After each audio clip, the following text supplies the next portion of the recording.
So before I talk about the global license examinations, right? Equally, let me tell you one very important perspective. Okay? Indian student who is doing a med school in India. Okay? Please understand, if you are choosing MBBS, you need to be very clear about the fact that there is something called as license exams. This is very much important to do anything in any third country. Okay? It is not like you are pursuing an engineering or a management degree where you don't, you just, there is no entry barrier. But when it comes to medicine, unless you cross this wall of license exams, you do not get entry to any country. India will now realize that once the next exam is official. Okay, so far in India, if you got admission into a government or a private med school, no problem. As long as you pass the exams, you become an MBBS physician. You can start working in the job market. But now the government have announced a new education policy which states that even in India, unless you clear this license exam, you cannot enter the job market. So what are these license exams? I will be talking much in detail. But before I do that, again, one important perspective I want to give everyone. You need to understand, when you apply for any country to do PG, and if you plan to settle in any other country, this is not one and the same thing. In India, we have an assumption that if I do a PG, I have to settle in that country only. Doesn't happen like that. To settle, you have to think about a separate list of countries, and to 2 PG there are different lists. It is not necessary that in every country you do PG you can settle, or every country in which you want to settle you can do PG. Please, as a medical student from India, unfortunately due to lack of experienced counselors, this clarity is missing among the students, that to settle, when I say settle, it also includes very much the immigration process. Okay, what I mean is to immigrate to that particular country. Okay, these are two different things. So we will be talking much in detail about this. Okay, please understand this, and then we can specifically answer all the questions. Great. So you guys can keep on typing your questions and I'll be happy to answer. So now let's understand what are the country options which typically an Indian student has in a mind. First, of course, everybody wants to consider the US option, which is for which you have to appear for a USMLE examination. Second, everybody has heard about PLAB. Of course, in India, we will have the next exam. In Canada, it is the Medical Council of Canada Equivalency Examination. Australia has the AMC, Australian Medical Council exam. New Zealand has New Zealand Registration Examination. Germany has FSP, that is Fachsprüfung, and KSP, that is Cantonasprüfung. And Gulf countries, again, they have their MOH, DHA, and Health Authority of Abu Dhabi examinations. All right. So as you can see, there are multiple countries and multiple examinations. Okay, and every country has a different perspective. Let's understand this very clearly. When you talk about difficulty level of exam, this is also very important. Okay, USMLE is a difficult exam by every means. because USMLE does not expect you to just memorize things. They expect you to have a sound knowledge of patient diagnosing skills. Lab is medium. Some agents say it is easy. I will give it to them. Yes, it is easy. Okay. Next is going to be difficult. Difficult again in the sense that now they are also following the patient-centered approach, which is there in the American healthcare system. Canadian exam, medium, AMC, medium, New Zealand medium. German exams are easy, provided you know the German language. Gulf exams are easy. Now, you need to understand this. Typically, what does agent, especially there are a lot of agents, unfortunately, in South India. I always call them agents. They might call them coaching providers, but they are trying to, sell something off. When you try to sell something, you are no longer a, mentor or a career planner. You are just a plain agent.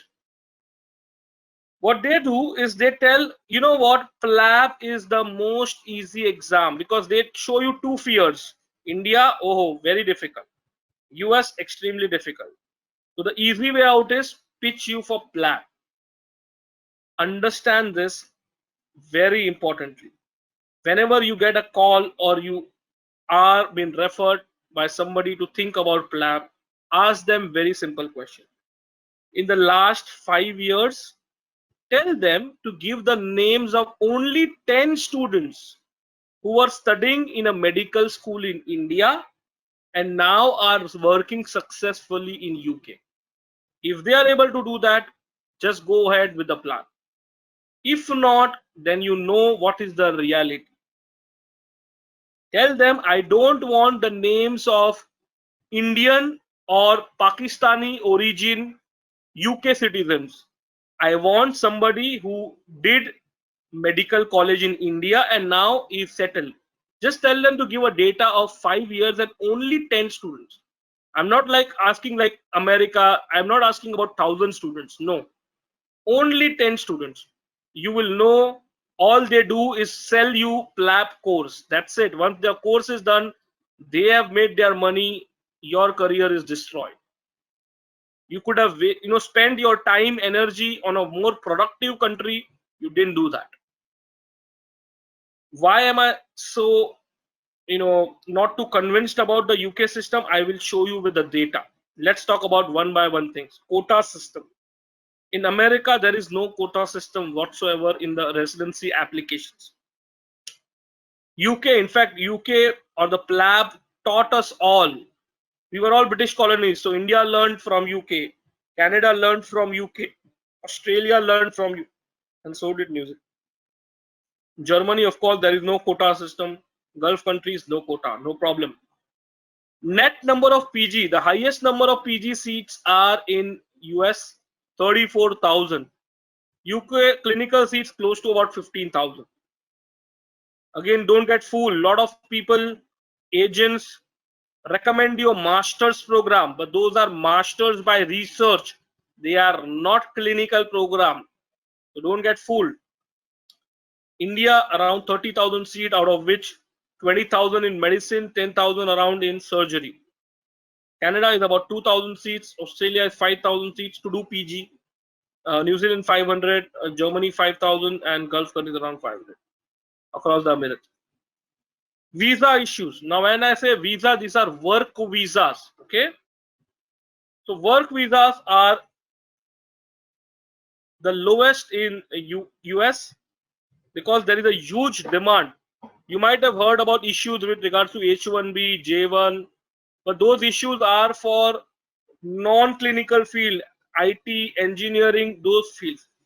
If you are a medicine professional, there is a huge demand in America. UK, big issues. I know of students gave their PLAB 1, the PLAB 2 visa was rejected. I know of students PLAB 1, PLAB 2 clear, when they got the house surgeon seat, their visa was rejected. Absolutely no coordination between NHS and the UK BA. Big issue. India, of course, there's no question. US, Canada, low issues. Germany, low, and Gulf countries. Chances to settle. As I told you, to do PG is a separate thing, and to settle after PG is a altogether separate thing.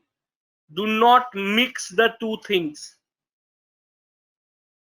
Yes, if I do a PG from America, I can settle in America. I cannot settle after I've done a PG from India or any other countries.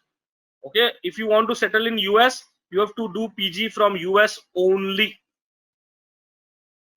If you want to settle, do PG, nothing in UK, nothing is possible. Okay, not even settle, not even doing PG. But this real picture, nobody is going to show you. I'm glad, Dr. Meghna, you asked this question. And this was the first question of the session today. In India, when I say settling, I actually mean typically bypassing the quota and the high fees of private medical colleges.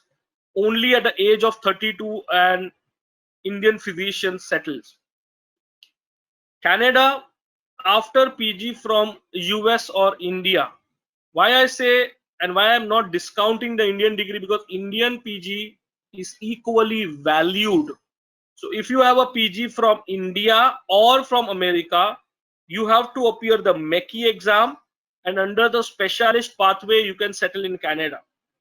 You have to appear the Australian Medical Council exam, you can settle in Australia. You have to appear the New Zealand exam, and you can settle in New Zealand. This is the strength of the Indian PG degree. Okay, Indian or American PG degree. Same is with Middle East. Okay, after having PG from India or US, you can settle.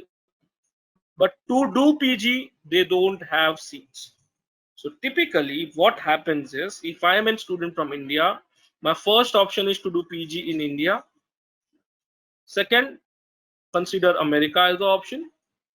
If both the options don't work up, this is my plan C, Germany. Why do I say that? Because Germany is a one-way route. The German degrees are not recognized in India, so you cannot practice in India. But if your German language proficiency is good, you can settle after doing a PG from Germany in Germany, Austria, or Switzerland, any of these countries. Okay, but only thing is it's a one-way route. So usually students who are graduated need attempt 3 times. US family tried once, nothing work out. Wants an easy career but a one-way career, considers Germany as an option. Only challenge, as I am repeating, is your how soon you can cope up to learning the German language. That's the only hurdle which we have seen in our German students' success. Okay, great. So now we talked about a lot of advantages, and of course I mentioned the disadvantage for Germany, but let's talk about other countries as well. US, it's a very long process. Nobody has patience. It requires hard work. Everybody wants easy route. That's why they have been fooled to consider UK PLAB. And it requires a never give up attitude. This is very, very important, because there is a light at the end of the tunnel, but it requires extreme patience, which is, sometimes in the, in the current world, it doesn't happen, which is why people do not having these qualities usually decide to buy a PG seat in a private medical college. That's the only solution there.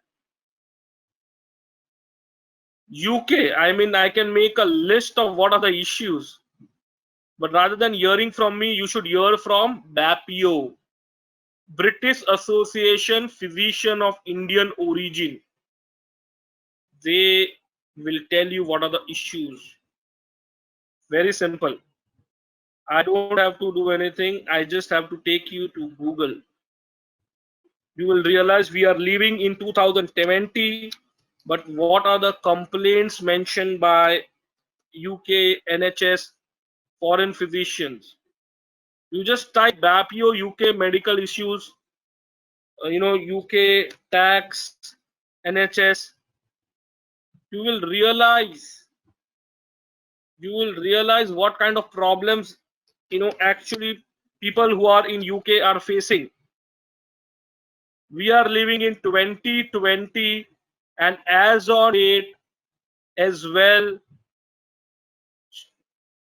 people in UK have to pay double tax, dugna lagan. Can you believe it? If you are from in India, you have to pay 400 pound surcharge, which in the current COVID crisis, the UK government has increased to 60 pounds just because you are from India. Can you believe it? System negotiate on the nationality basis. So many issues very regularly coming up on the newspapers. Agencies will not tell what kind of problems Indian students will face. Okay, let me quickly share with you one more very important set of information which actually have come. Okay, let me quickly show it to you.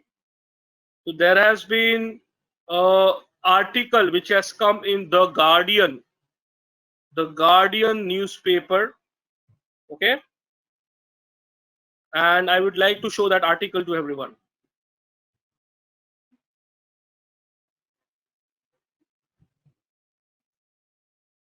So according to this article, okay, which is a very daily newspaper in the UK, the reality, how people training for plan are cheating, and what is the reality in UK. Because DAPIO gets a lot of information that a lot of students in India have been told to study for UK plan. DAPIO says very few Indian doctors at high position in the UK NHS. Non-white doctor assessed unfairly while looking for promotions. Specializations such as cardiology, ophthalmology, surgery, and pediatrics all go to European doctors. Non-white doctors in consultancy positions overlooked. Awful working conditions in NHS. Dr. Kailash Chand, he is a great physician based out of UK. What does he say? There are huge problems. Working condition in the UK for doctors have deteriorated a hell of a lot. It is not as good as people think. There are not many Indian students at very high positions. So what is happening? This bias or these issues people are not aware. You know, in fact, you won't believe there is a physician from Andhra Pradesh. He has written article in a journal called as BMJ, British Medical Journal, and he has asked NHS to owe apology to every physician. Can you understand his plight? He is in UK since 1974, and he has described much in detail in this article the kind of racism which he had to face from the patients, from in the UK healthcare system. So, which is why we do not country where you are going to become second grade citizen. We will never do that. We will never do that, and hence UK is out of your district. India, of course, we know competition is high, quota, higher debt, preferred branch not available. Canada is a good country to settle, but only challenge is certain provinces want you to know French, and it's a public healthcare system. So it's a good option for somebody who's happy with uh, a great lifestyle, but a decent money, but not as high paced growth of career just the way it happens in India or in US, because there's no private sector. Okay, Australia on the other hand has expensive lifestyle, quota, long license process. So, but yeah, it's also a good option.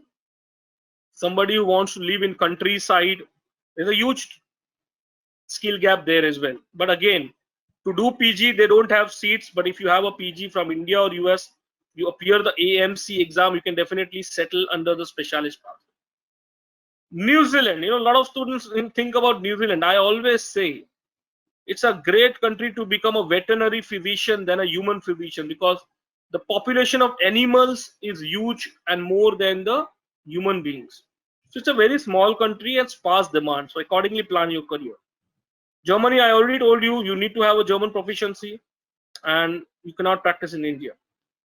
Middle East, great remuneration, great job opportunities, but the jobs are contractual and bound by a lot of agencies. So be very careful in choosing the agency and go through the contracts very, very properly. All right.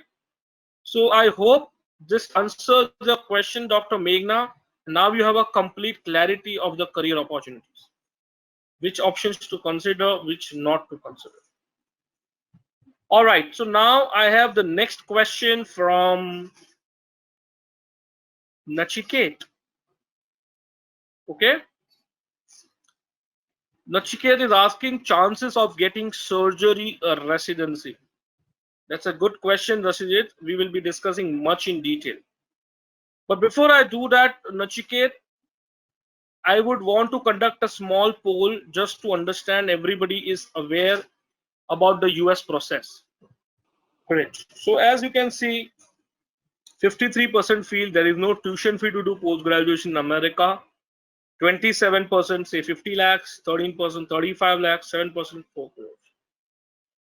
So I hope you are able to understand this very important factor, that everybody wanted to attend this session today, which was about USMLE, without realizing the fact 50%, and I don't blame you guys. Every day I do this session and this is the feedback. Moment people hear about US, people feel it will be expensive, lot of money involved. In reality, US process is completely free. You do not pay any tuition fees. So I'm glad 53% of you who answered well is correct. Their answer is correct. Please note, there is no tuition fee to do PG in US. This clarity has to be there with one and all. Why am I discussing that? Because I would want you to now download the handout which is attached with your column called as the Moksh USMLE brochure. Okay. Why am I recommending you do? Because the question is, what are my chances to get residency in surgery? So I have to go back to a couple of slides and first let you know how does one get a residency. It is not like India where admission happens only on the NEET scores. In America, doing a PG is like doing a job. So my admissions are based on my medical college performance, my USMLE scores, my CV, and the job interview. It is the sum total of all of these factors that determine my admission. Okay, just so that you are aware, let me show you what kind of Y1 residency surgery salary. Okay, what do you mean by PGY1? It is post graduation year 1. Why am I checking that? So that you realize that in entire clarity of the process, doing or applying for PG in America is like applying for a job. Okay, and since it is a job, very, very simple.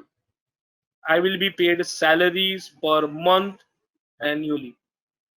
On top of it, I get vacations, insurance cover, on-call meals. So basically, since it is a job, I have to prove my credentials. Okay. So when it comes to surgery, okay, what are the credentials required? I need to have a great med school performance. My step 1 CK marks should be 245 plus. CS pass in first attempt. I should have a strong CV.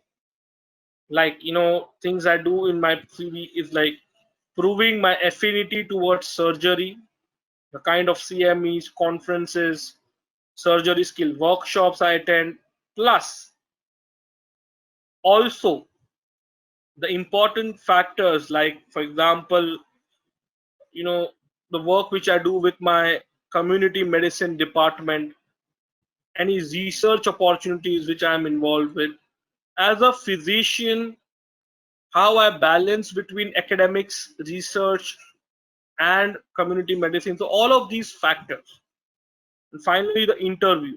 How do you sell yourself, and how do you describe your entire journey? So what we do, we are a company where we train plus we mentor you. So we are with the students throughout their journey, right from coaching, you know, for residency, clerkships, everything. All right. This is very, very important for each of you to understand, because only then you will get a complete perspective of the things. Doing a PG is like doing a job there. Now, the second part of questions is what are my chances? So I will be showing you that data as well. Okay. But before that, there is a question which Nachiket has. Are terminal marks counted? Well, understand, when you say medical school performance, it is the overall performance, not one exam or two exam. What they want to know, that in every subject, let's say anatomy, okay, this might be the class highest, maybe let's say 80. I'm just giving you a random figure. Class average, let's say 55. And the class lowest, let's say 40. So whether in every subject are you above the average line or not? That is what they want to know. Plus, if you say you are interested in, let's say, surgery, then what are your marks in surgery? This is like a letter which you get from your medical school dean describing about your academic performance for each and every subject much in detail. Okay, which is why I say, students, please do not ignore your med school. In fact, many of the students, they've forgotten why they joined med school. Unfortunately, medical schools have only become a platform where all people do is give exams. That's it. Can I ask somebody, why did you join a med school? And if I may ask this question, why did you actually join a med school? Anybody, can you answer this? Because this particular thing is very, very important, and that is the basis of our entire program. The way we deal and help our students is not like any other company. The reason is that our focus is different. We want to make good physicians. We want you to have a great career irrespective of the country. Whether it is India or US, doesn't matter. But are you a good doctor or not? That is what matters. For which I will take you to my YouTube channel, and you can maybe like, subscribe, and watch some important video. Okay, the most important video or discussion today. The reason I brought you to this channel is the question I posed you: why did you join the med school? I have answers, but these are to do with your dream, careers, different things. Very, very basic question. I don't know why people miss out.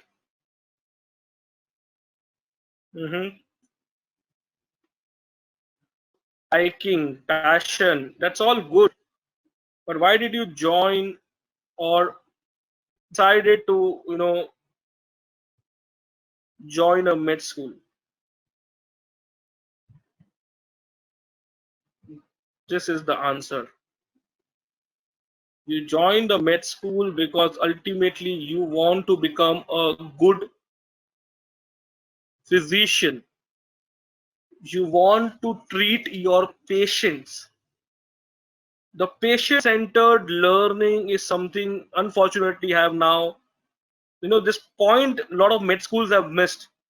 That ultimately, why are we preparing? The whole reason MCI decided to come up with a competency-based curriculum and the introduction of the next exam was people forgot that they had come in med school to learn how to treat patients. And that is exactly what we try to do on our platform. We try training students for the patient-centered learning. Doesn't matter which exam they are going to get prepared for, but we ensure they are trained for those examinations. All right. So coming back to the question which my friend asked, what is my probability or what are the chances to get into surgery? Let us talk about that data as well. So 2020 admission cycle, how many people got admission into surgery program? Let us see that. I told you much in advance, and in America there is quota system. People get admission on the basis of their profile and merit. So let's see how many people got admission and what are the seats available for different specialization. In India, same scenario, 70% seats are in medicine, 30% in surgery. Similar is the scenario in America. Okay. So as you can see, anesthesiology 1370 seats, out of which green card holders were 58, US IMGs 78, emergency medicine 2665 seats, green card holders 155, people who require visa, all of you, if you do not require visa, you are in this category. Okay. Internal medicine about 8700 seats. What we call MD medicine, they call it internal medicine. 1100 people who got green card got admission, 2000 who wanted visa got admission. Mind you, all of them do not pay tuition fee. They get paid a package of 35 to 40,000 US dollars. Okay, followed by another popular set of specializations. Neurology 682 seats, 56 and 182 IMGs got admission. Pathology 603, 54 and 232 IMGs got admission. Pediatrics 286, 2864, 222 and 340 got admission. All right. Similarly, let's see for psychiatry 1858, 164, 129. General surgery 2600 seats. Last year 180 preliminary people, categorical people got admission who are green card holders, and 240 non-green card holders got admission. So if you understand the math, you will realize why surgery is competitive but not impossible. Let us understand this very clearly. Medicine, there are about 8,000 seats, and surgery direct program, there are about 2,500 seats without any combinations. Which is why you will hear that for every one physician getting into surgery, you will have at least 7 to 8 who have got into medicine. So it is not that people don't get it, but it is competitive. You require a very good profile. Okay, that's the only thing. I hope this answers your question. Okay, good question. Kiran is asking, is it possible to clear USMLE in the job or working? How many hours one has to study? That's a good question, Kiran. Kiran, so for that, let me quickly let you know about the USMLE steps. Okay. Again, I will take back you to Moksha USMLE brochure. The reason is, the complete information, you can download for yourself as well. So if you go on the second page, you will realize that in process, USMLE has 4 exams, out of which initially for admissions, you require step 1, step 2 CK, and CS, which is a practical exam. Step 1 and CK are online exam, 8 hours step 1, 9 hours CK, 280 multiple choice questions, 318 multiple choice questions on a computer. Step 1 is first 2 years of MBBS portion. Anat, behavioral science, biochem, genetics, microbiome, immuno, pathopharma, physio. And medicine, OBGY, surgery, neuro are all on CK, right? Please understand this. Every question of step 1 is an MCQ which you are expected to solve in terms of a patient case, meaning there will be no question which is pertaining to only anatomy, only pathology, only behavioral science. It will be combination of multiple subjects, simply because they want to understand if a patient walks to your clinic, definitely they will have issues with some of the organ systems, and no organ system is independent of individual subjects. I hope you're able to understand this, and which is why, since you mentioned you are doing a job, you have two programs which Moksh can offer you. Okay, one program is called as the Moksh High Yield Review Program. This is a short 7-week program which we successfully conducted the batch in February. It's getting over in today. The second batch is actually starting from 27th of July, the second batch for 2020. So first time in India, we have all of these master American faculties who are coming to you, teaching you 7:30 to 10 p.m. India time. A program which is $4,500 in America is at a very, very minimum cost offered in India. Never before pricing for 7 weeks. So you have to get time and ensure you are revising these subjects. So by studying for this program, you will have a quick revision on all your subjects. Are you getting it? Then of course you need to practice on question banks and then be ready for your exam. The first option is a quick fix high yield 7 weeks program. Second option is what majority of MOOC students go for, and even students who can consider this program and later want to upgrade, is the MOOC Platinum program, which has live lectures, library, QBank, analytics, validity. So I'll show you how it works. So in fact, even all of you who want to give a mock examination of step 1 and want to check out the MOOC platform, you can just go on coaching.mooc16.com and actually prepare appear your own mock examination. All right, so every student on the MOOC platform gets this login ID password, okay, under the MOOC Platinum program, wherein this particular software helps you plan your entire journey, and it does not have a validity because actual exam also does not have a validity.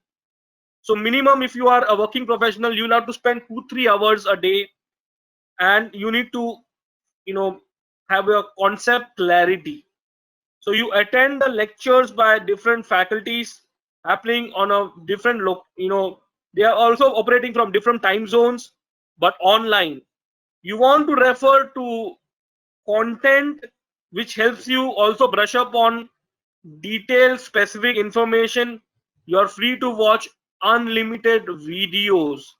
Now these videos are very basic to a difficulty level. At different difficulty level, we try to conduct these sessions. So let me quickly open a session for you. All right.